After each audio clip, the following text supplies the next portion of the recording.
Hello again. Welcome to Beyond Days of the Reef. It's Miette here. So today we're going to explore kelp. And you've probably heard it here or there, or heard people reference it as seaweed or maybe giant ocean plant.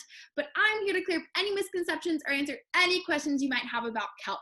And I have a question for you. Do you think kelp is a plant, an animal, or something else?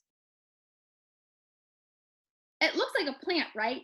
Well, it's not. Kelp is actually a protist, which is a separate kingdom from plants and animals. And protists are a group of organisms that don't really fit into the other four kingdoms.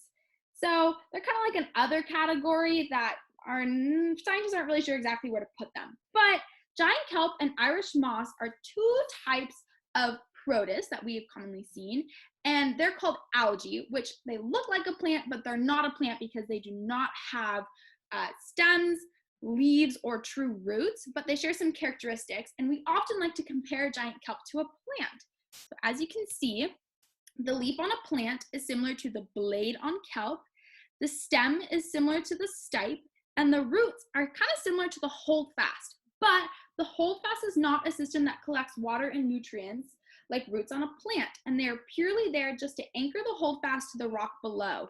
Without that holdfast, the kelp would be lost to the current.